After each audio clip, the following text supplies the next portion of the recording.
welcome back to the Mystery Mind podcast. My name is Jesse Bourne, and I'm joined by Ben Oxenford. And today we're going to talk about, Ben, your early introduction into puzzles and what that was like back then, where you came in. I haven't even really gone down this path in my memory in a long time, so it'll be interesting just to discuss. But do you remember what that was like when early days? When was that? Well, it ended up becoming the Lost Vault, so that was a great end to the beginning. But we started off before that. I think the first thing he gave me was the Jack in the Box plans, and we took the Jack in the Box wood puzzle and turned it into a 3D printable puzzle. It never became a production, but it was a great introduction. And before that, we're just kind of going backwards. Before that, I remember coming to you and saying, hey, I was thinking about this laser cutter idea I had and 3D printers that I've been tinkering with. Right, I remember that. And you're like, oh, maybe we can do something. Here's this model that you had thought the Lost Vault was not something you'd expect to find in wood, so you came up with the idea of the iron PLA, so it looks like a rusty old vault. And I don't know, it just seemed that made sense. Right. And it worked out. I remember the first day. So yeah, I remember that day. I forget how did we first start talking about it. I mean, maybe. How did you hear about me, Aaron or somebody? Or well, I don't know. Our families interact in different areas, and right. I think I heard from your dad or something. okay. I worked with your dad on the web application, and but he was saying how the business was going well, and specifically the Jack in the Box puzzle. Okay. Was interesting to me. Like, wow, this is neat. It's you start with a piece of wood and you end up with this product at the end that people really enjoy. So. I wonder if it started with an email. I wonder if I can actually look in my emails, because I bet you that's how the first way. Like, it sounds like something you do to reach out, give me some ideas about. Hey, I heard you're doing this. It'd be cool if that showed up. But I remember that first day that you came down, and it was just like, you were there kind of, you had a list of actually paper that you were reading off of. Yeah. And it was just Josh and I in the shop, or maybe like Kevin was helping us out a little bit too or something. But I remember you went through the list and then you left, and Josh and I talked a little after. I was like, yeah, I know, it's interesting. Is he looking to, because you were very interested in something. We didn't quite know if you were like wanted to be on the team, or if you were just really glad for us or trying to help us out in different ways. And so then I came up with the idea of, hey, maybe you could help us out with, you mentioned 3D printing, laser cutting, all this stuff, and the Lost Vault, which is, I had just a bare bones idea of something very underwhelming compared to what it turned into and what you helped us turn it into. But just need to be a part of it. It was very bare bones, but it was perfect though, because I was new at Fusion 360. I mean, I'd done the basics of Fusion 360 and basics of 3D printing, but the Jack in the Box really helped me figure out like the differences between what the wood model was and what would work for 3D printing. But then we really spent time on it with the Lost Vault, because then we had to that became the production model, and really wanted to get things dialed down. But I remember what I was interested in is I was looking for a way to be self-employed. So I was just hey, you're doing this, and here's I brought my list of ideas. Like, these are things that I'm thinking about, and that's basically okay. I wasn't thinking of like joining your team necessarily, or I don't even know what I was thinking about as far as I didn't have any great plans. It was just, hey, I like to hear what you're doing, and you were successful at it. So that was really neat to hear. And so it was appreciation to see what you're doing there, and to say, hey, these are the things I can do. These are the things I've done, ideas I have, and I think it worked out pretty well to work together. I'd say that's basically like seems to be your career, or at least your career with us, is take something that somebody's doing and then research and learn about it and learn other techniques or maybe things that you can laterally move in to help with a process and make it like way more efficient and like bring the time way down, because like you're just kind of a voracious learner in a lot of ways. Like you go, first it was 3D printing and you learned everything and you're reading all the forums and all this different stuff, and then it went through laser cutting, helped us out with that, and then now it's into CNC even. You're starting, so it's another adventure. Yeah, thanks for helping me get started with that. Josh, thanks Josh. Josh the machinist. Yep. But what did that look like? Talk about the Lost Vault. So the first project, I probably just wrote back, hey, you want to help us out with something? And then what did that look like the next few months? I'm thinking that it kind of just sat for a while and kind of didn't have much going on. And I think when it really took off, I'm thinking about May, and you said, all right, we're gonna do this. And appreciate that about you, Jesse, because I would be in the let's get ready phase, let's want to think about it some more, and you're just like, let's go, send it. That's because we always need money, so we always need to get to a launch date. So yeah, so that's good. That's working. Yeah, just keep doing it, and don't worry about figure out kind of the details along the way. So you're kind of committed to doing Lost Vault, and so that's good. Good way to work. I feel like it was around like pretty much a year from when you started working on it to maybe when it went public. Maybe that's way off. What do you think? Well, it was release date was, well, the pre-order when people actually started putting orders in was in the end of May, I think 2021. I get the year right. Yeah. And then, but it kind of, there were some people that wanted it at the beginning, and then there were some YouTube videos that went out, and there's another surge around Christmas time. And then it took a while to catch up on all that.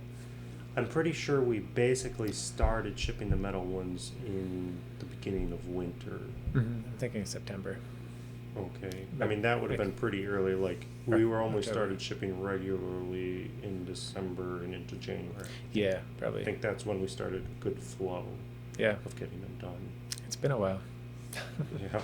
Hard to remember those dates, but yeah. It did take a while to get started. I remember for a while there you were coming in, maybe it was once a week or so, or every couple of weeks anyway, and showing me the new design you printed, and all the changes and whatnot. Yeah, it's amazing how much revision it takes, but it was really neat to see how many changes came out through that. Like, someone came up with an idea, we'll try it, and some things worked and some things didn't, but it kind of just changed. And even now you're making changes to just make it more efficient in assembly and stuff. Right. So that's neat. Yeah, that's true. Even after we started building the vault, Like there's lots of changes that we go through to make the process of building it reliable and repeatable. Even though it works once, things just happen. Things change. It's kind of incredible, really. I mean, we're using 3D printers, which should do the same thing every time. But just, I don't know. Just you have to just keep changing it as you build. Yep. Find something that's could be improved and fix that little thing. It's pretty constant. And that not just for the assembly, but like that's kind of how the actual game of it, all the steps to solve it came about too. Like you're saying at the beginning, it was really simple.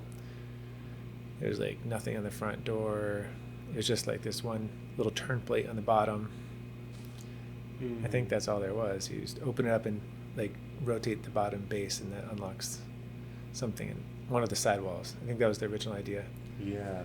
Like the inside base would turn, and I would pull a pin out of the side, and then you could lift up the side, and it was like a two-step puzzle. That's amazing. I don't even remember that it was on the floor where you were turning that.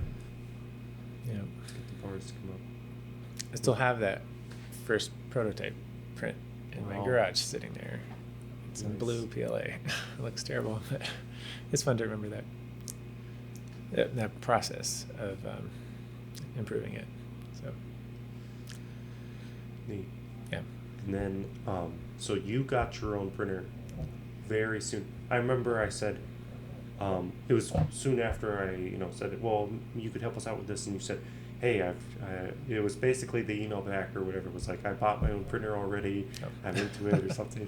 I remember you were very quick to jump on the train and get interested. Okay. Get excited. So. Yeah, I don't remember that exactly, but I do remember getting the laser cutter, and that was a big deal because it's a big laser cutter.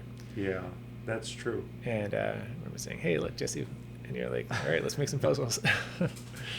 Yeah, you emailed me about this big laser cutter to help us do Lost Vaults, and I was like, yeah, the price looks good. Of course, I was probably a little tight on cash. I was like, we'll see or whatever. And then next thing I know, you sent me a picture that you and Aaron brought it home. So. Yep, from Vermont, I think. Yeah, that's been good.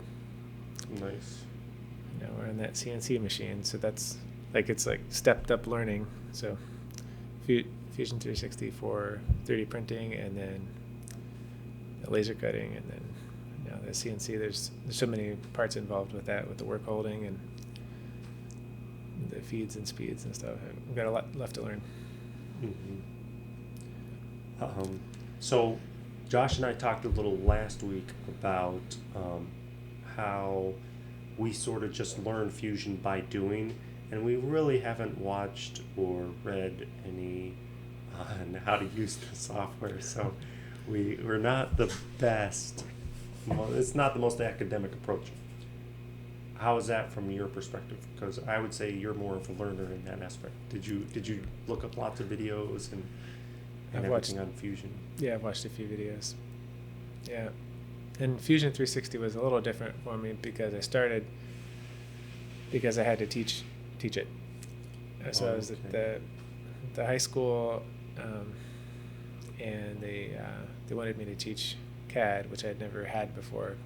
So I just kind of searched around and found what were the possibilities. And that one came up because it had a free education license. So I was able to get licenses for all my students, all the seniors in the school, basically. And nice. So I had to kind of learn it to teach them. Oh, okay. I learned it from videos, and I did bring a 3D printer with us. So that was interesting. I think you learn more when you try to teach somebody else, probably. Yep. But then it has been a lot of as you need it. But I'm sure there's a lot of features neither of us know about that somebody needed and made the feature, and then you don't even know it's available. Yeah. Especially that 3D modeling, like the organic kind of curves and stuff. Yeah, that would be nice sometimes, but we haven't really touched that very much. Yeah, me neither. You should do a puzzle with bumpiness, just to more organic shapes. Yeah, just to push yourself on that one.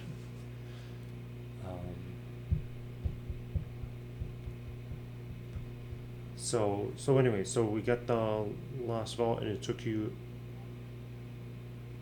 quite a few months prototyping, and I feel like early on it was more me and you, and then Josh kind of started once we wanted it to launch anyway. Josh would have helped with modeling a little bit and such, Mm-hmm. and I'm sure he had the ideas along the way, and then printing. First off, you were printing everything, right? Mm-hmm. You had all the printers, and you printed the first 500 puzzles. Yeah, and I'm pretty sure I did like pretty much all of the iron parts, Yeah. unless you think otherwise. Yeah, so I got the special high wear nozzles, and the iron film did wear right through some of the PTFE tubing. Mm. So all of a sudden, like one day, the tubing or the filament started like coming out of the printer, and then the next printer, and then like I got these like 20 printers or That's however many funny. printers there were. Like all of a sudden, they all failed within days of each other. It's kind of weird, but yeah, you were printing all the metal parts and then filling them with plaster. That was a process. But then you did all the post printing work here, the assembly mostly. Yeah. So you were buying ruby tipped brass nozzles, right? I don't know what they're made out of, and they weren't the ruby ones. They were the other. Okay. I forget the name of them. But you mentioned it, and I went and got some, and it probably was a good idea because I kept thinking like if they were brass, then the diameter of the nozzle would like slowly increase, and it would like slowly mess up the print. Right. And then you have to like decide when am I gonna Right. change these nozzles like every day or whatever, even though they only cost 30 cents a piece. You know, we're spending hundreds of dollars on these nozzles up front, or are we going to spend it over a long period of time and have lots of failures? So it was probably, you know, we did get the good nozzles at the beginning, and they never wore at all. So it's probably good. Which that was your idea. All of a sudden you were just like, now I got all ruby or whatever it was, diamond nozzles or whatever. That's what it was, I was Diamondback. like, I was like, okay, that's expensive, I'm sure, but because they're like $100 a nozzle, just about. Yeah. But I never heard of them before. It was kind of like the other thing. Like you mentioned it, I was like, oh, okay, let me check on that. And I went ahead and did it. And then you're surprised. It was your idea. It was a good idea. Well, you paid for them, so. Yeah, but I think it was the right thing to do. Yeah, but yeah, that is kind of crazy. All that iron filament of printing, just rolls upon rolls of filament with metal infused, iron infused filament, just wearing through the plastic, and it would have worn through the brass, but you got those hardened nozzles, and so yeah, that was the right move, I'm sure. Pretty interesting. The metal filament we're using a little bit right now for the smuggler's hold. Mm-hmm. We did try using like a gray plastic and then putting like rusting paint on there. Mm-hmm. It visually it's almost just a little bit shinier with the plastic, and the metal just almost, even though you can't feel the individual weight of the component that's glued onto the box when you touch it Mm-hmm. or twist it, you just kind of know that it's not metal Mm-hmm. if it doesn't have any metal. There's something about the feel or Yeah. the touch or something, the coolness. I don't know what it is, but yeah, that metal filament is a step above the Mm-hmm. plastic, and if you want a metal part, it adds a metal like part. It adds a nice touch to it. So, Yeah. It's like halfway between plastic and metal. yeah, exactly. Because it literally is. Yep. But it's really, I like that material. Yeah. And it prints better, is stronger, Mm-hmm. but it's more expensive, and it wears the material. Yeah. It's going to wear the equipment out faster. But yeah, you can touch. I think it's the temperature. Like you touch it, and it's cool, and it's heavier. Even like when you have one piece, it's obviously heavier. I mean, not just the filament, you can't tell, but if there's something printed, like one of the Lost Vault walls, yeah, it's clear. Yeah, that was interesting. It's like 10 times the cost, because I just bought some more yesterday, like 10 rolls of 2 gram or 200 kilogram. Sorry. 2 kilogram. 2 kilogram rolls. Okay. 10 2 kilogram rolls. And it was like a little over 1,000. Get a discount still, but it's right about $1,000. So, but yeah, just more things we added to our arsenal of all kinds of stuff. And right now, why don't you tell us about some of the other machines you have, because you've got more than just the laser and the mill and printers.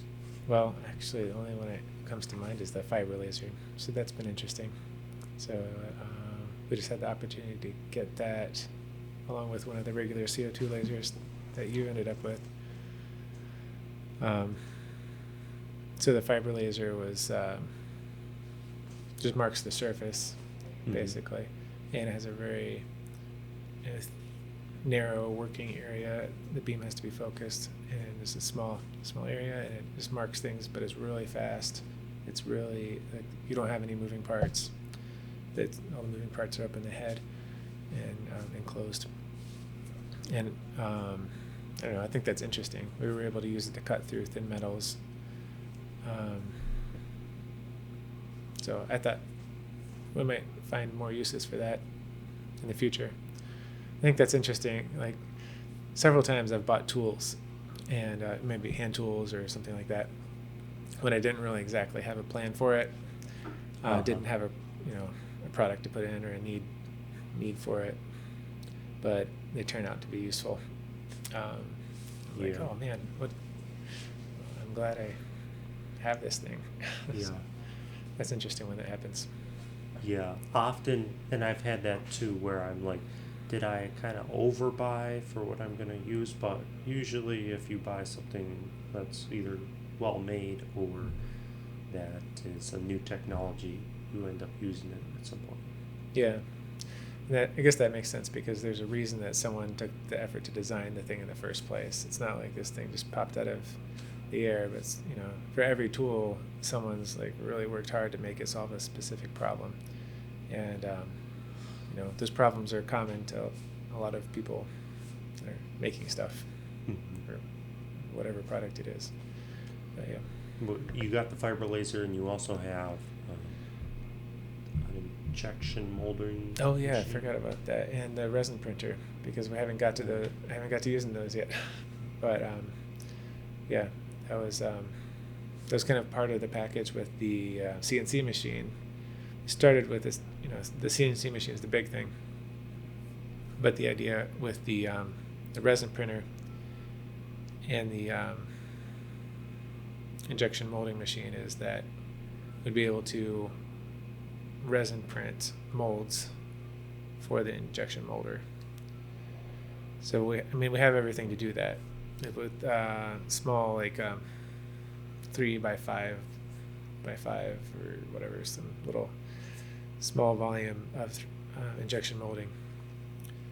But then so that would be able to make parts a lot faster than the 3D printer out of plastic. And then that goes with the CNC machine, because I thought one of the uses of the CNC machine could be to make injection molds, the molds for the injection molding machine. So we could use the resin printer to make the prototype molds and to get it kind of finalized, and then use the CNC machine to make the actual production molds. Right. And then we can make lots of plastic parts really fast, especially the bigger ones. More the size of that volume. Because the small ones are easy to print out on a regular 3D printers, but the bigger parts, those take a long time to print. And it just has a different texture to it too. So if we use the injection molding machine, it wouldn't have necessarily the layer lines. It would have the quality of the resin printing and the speed of I don't know. Yeah. I haven't tried it yet. Well, and also strength would probably be stronger than our 3D printed. Yeah, maybe because it's solid instead of layered. Yeah. So, yeah. So again, another tool that we got that don't exactly have a use case for, but I'm sure there's all different sizes of parts that go into these puzzles. So I'm sure at some point, I'll be like, oh, I'm glad we have this tool. Yeah.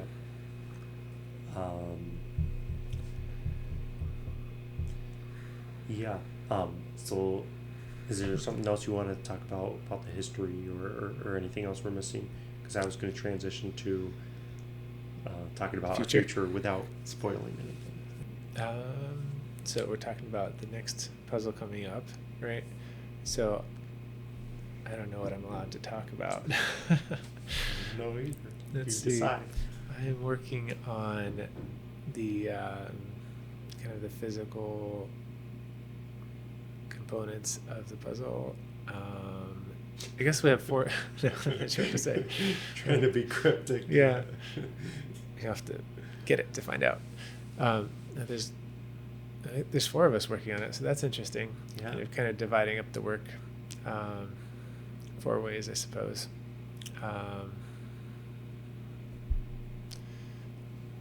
I'm working on designing stuff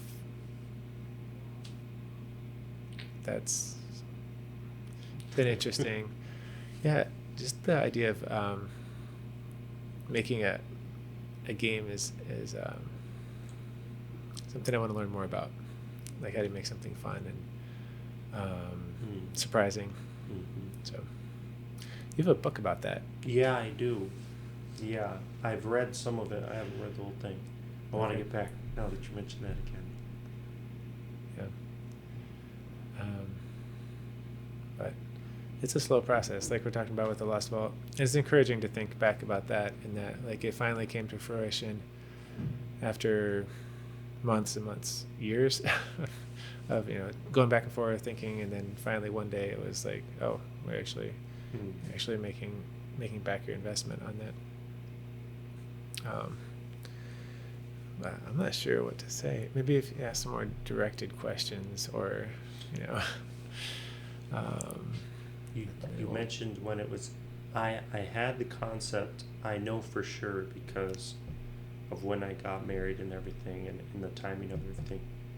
I thought of the concept 5 years ago.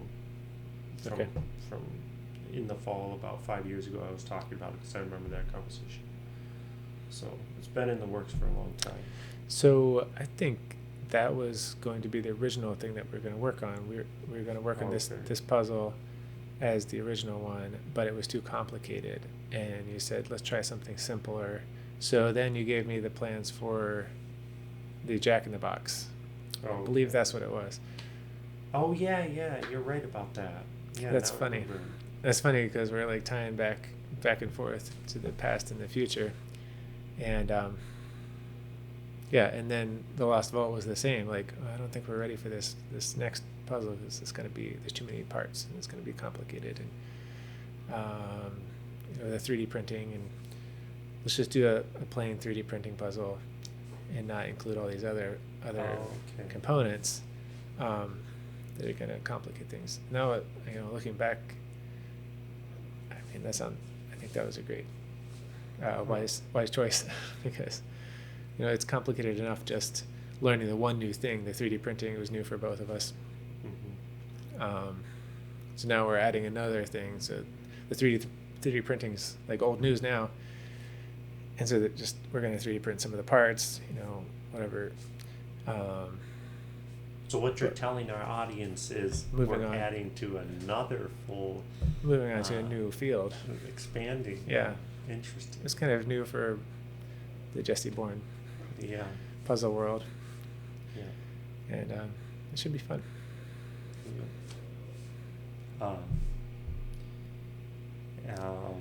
It is interesting. You mentioned we've got 4 different people. So it's you, Josh, and I, and then another guy sitting in, Mark. And it feels different than how we've designed puzzles in the past. It was kind of similar to how Lost Vault was, where we were meeting weekly on it. But typically, like when Josh and I design a puzzle for here, I just do as much as I can on it. He comes in on the days he's here and he works on it. But it definitely feels a lot more corporate, the setting that we have. To have scheduled meetings. Yeah, scheduled meetings. Sorry. A lot more on Google Sheets and all that sort of thing, mapping out different things. Yeah. But I think it's headed in a good direction. It's probably because I had all that time in an office job, and then Mark just came from the government, and Yeah. So, but it takes some effort to organize people's brains, to coordinate between two people is enough. Then when you add in two more people, but hopefully we'll get the best of everybody, and everyone can contribute their parts. Speaking of that, back to the Lost Vault again. I think one thing that really added to that was when you sent it out to Robert and Stephen. Right. Yarger and Canfield.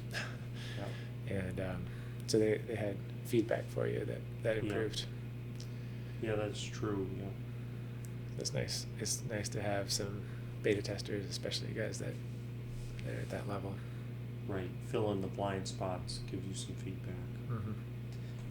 Yeah, that's another aspect of working here. Like, you're coming here out of working for the government and like huge corporation or huge infrastructure and everything. And I've never even gone to college, so like I'm sure it's very different. And I'm aware of that too, with like you or Mark or Christina or somebody, and just how you operate or the different. I'm very interested in the software management side of things, like a couple of different things. Like one thing I learned from you is emails can quickly get complicated and threads can quickly be too much. So like you'll send me like it could be 3 different emails a day, but they've got a different subject heading for different topics, so that it's more searchable and you don't have to dig through. Yep. That's intentional. Yep. Mark, he doesn't really small talk at all on text or email or anything. He's just, if he doesn't need to respond, he's not going to respond. Yeah, and Christina has her own way of doing things and things she likes to cut out, and it's interesting seeing that, but it's I'm sure it's different coming from some of those bigger places and working here. Yep, but that's good. Well, is there anything else you want to leave our listener with? What are you interested in right now? What's interesting to you? Well, like you said, I do enjoy learning, and it has been interesting learning about the CNC process and how to be an amateur machinist, and but also the new components for the upcoming puzzle has been fun. I think it's like putting together. It's really work from other people that we're bringing in. I guess is that fair to say? Yeah. Like all these parts that we're bringing in that other people have worked on, and we're able to build on the work that other people have done. All these parts, and kind of hook them together to make a nice product. So I mean, it's just constant learning there. And we're homeschooling, so I'm learning about chemistry and history and stuff at home, teaching algebra to my children. And so it's stuff going on all over the place. Yeah. How about you? I mean, I don't know if you want to. What I'm learning or what's interesting? What's going on for you? I'd say balancing. Right now, balancing the different projects. Like, for example, we have the Smuggler's Hold in production. Yeah. We also have to finish up the Captain's Quest boxes. And then working on this new puzzle that we're developing. And yeah, just making sure everything's moving forward. And like you said, learning is important. So it it might be neat to incorporate like making sure someone like Josh or someone like Christina or somebody who's influential in making new puzzles or designing new puzzles yourself, Mark, if they have time or sort of a network of people behind us, just sort of sharing ideas as far as puzzling or directions we could go, because I guess that's my job mostly, is figuring out what the best story is for the next box, or what the best direction is. What's a puzzle that nobody's seen before but that everybody would love. And so I like to take ideas from people, and I'd like to see us all share our ideas and come up with new boxes. Sorry, that was probably kind of a slow, meandering that's interesting answer, but I like thinking about the ideas too. It's got this list, and like that document I brought to you those years ago about wasted earned income. Well, I've got another document with a list of these could be puzzles. These should be puzzles. Yeah, it's fun. But this next one's going to be good. It takes a little discipline to focus in on one, because I just want to go off and start all these projects. So that's something it's one of my weaknesses, is like I have to like intentionally focus on something. I'm terrible. Oh, just today I finished a book, and I said to my kids, like, I'll put it on the calendar, 2025, Dad finished a book. Because like I have a stack of books that I started, and about 5 that I finished in my life. that is so tough. Get into something. Oh, I'm so interested in this, and then it's like, oh, but now I'm interested in something else. I don't want to finish that anymore. One really fun video I have of my kids when they were little is I just followed.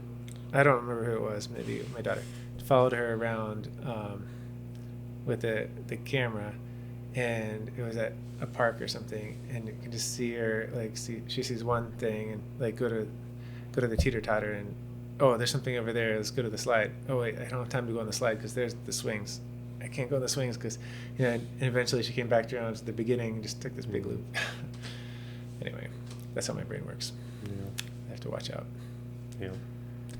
So you help me keep on track, like let's finish this next puzzle and then move on after that. Speaking of which, now would be a good time to say everybody can expect our new puzzle to launch December 1st. All right. Now, I'm saying that's when you can expect it to launch. I'm not saying it's going to, but hey, the team here, we're all pulling hard, trying to get this pushed through, and I hope you all are interested. Like Ben mentioned, it's going to be a new horizon for us, a step in a different direction. Or maybe the same direction, but slightly. I don't know how to summarize that. Is it okay? You can cut this out later if it's not okay. Is it okay to say that does not include alien technology? It's not the alien box. Oh yeah. Okay. No, it's not the alien box. Okay. Yep. But all right, you can look forward to that. Ben's helping us out with that box. Stay tuned for that. Thanks for watching the podcast. We'll have more conversations like this in the future, but I hope you appreciated hearing about Ben's history. And thanks for coming down, Ben, and we'll talk to you again soon. Thanks for having me. Bye.